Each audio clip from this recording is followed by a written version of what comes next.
لەگەڵ بوونی دەنگی زۆری ناڕازی و کشانەوەی ژمارە قەوارەی گەورە و سەرەکی لە هەڵبژاردننی پێشوەختەی عێراق، بەڵام سێ سەرۆکایەتەکەی عێراق و ژمارەیەک لایەن ڕەتی دەکەنەوە هەڵبژاردن دوابخرێت.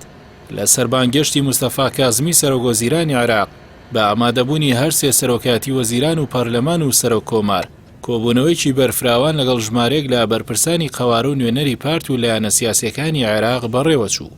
لە کۆبوونەوەکەدا هەر سێ سەرۆکایەتیەکەەوە ئامادەبووان جەختیان لە بەڕێوەچوونی هەڵبژاردننی ئەنجومەنی نوێنەران کردەوە لە وادەی دیاریکراوی خۆیدا.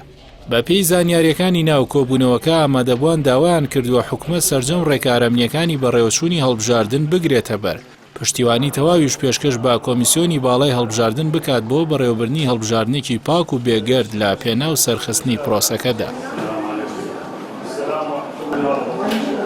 ڕاگەندراوی سەرۆکایەتی ئەنجومەنی وەزیران ئاشکرای کردووە بە هەر پاساوێک بوو بێت، بەشداروانی کۆبوونەوەکە داوایان لەو لایەن و قەوارانە کردووە کە پاشەکشەیان کردووە پاشگەز ببنەوە بگەڕێنەوە بۆ بەشداریکردن و ئەنجامدانی دیالۆگ بۆ پاڵپشتیکردن لە پرۆسەی هەڵبژاردن و دیموکراتیەت لە وڵاتدا. لەوبارەیەوە سەرچاوێکی سیاسی لە بەغدا ئاشکرای کرد کە هەڵبژاردن بە هیچ جۆرێک دوا ناخرێت مەگەر گۆڕانکاری ئەمنی مەترسیدار بێتە ئاراوە. بەڵام لە ڕووی سیاسی و یاسایی و ئەمنی ئامادەکاری تەواو کراوە بۆ بەڕێوەچوونی هەڵبژاردن لەگەڵ بوونی ئەو لەمپەر و کۆسپانەی لە بەردەمیدا هەن. ڕۆژی 15 مانگی تەمووز موقتەدا سەدر ڕێبەری ڕەوتی سەدر کە خاوەنی زۆرترین کورسیە لە پەرلەمانی عێراق کشانەوەی لە هەڵبژاردن ڕاگەیاند.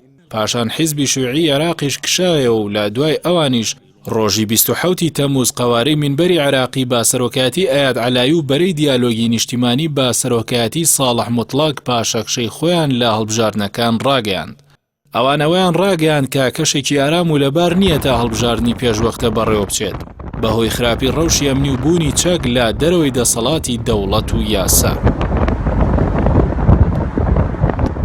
لە لێدوانێکدا بەرپرسێکی یەکێک لەو حیزبانی پاشەکشەی کردووە ڕایگەیاندووە پێویستە بەر لە بەڕێوەچوونی هەڵبژاردن لە ڕووی ژێرخانی ئابووریەوە عێراق ببوژێنرێتەوە. ئەوەش پێویستی بە دیالۆگی نیشتیمانی و چارەسەرکردنی کێشەکان هەیە لە کاتێکدا دۆخەکە بەرەو ئاڵۆزی زیاتر دەچێت. بڕیارە ڕۆژی 10 تشرینی یەکەمی ئەم ساڵ هەڵبژاردننی پێشوەختەی پەرلەمانی عێراق بەڕێوە بچێت و کۆمیسیۆنی باڵای هەڵبژاردنەکانیش بەردەوامە لە ئامادەکاریەکان.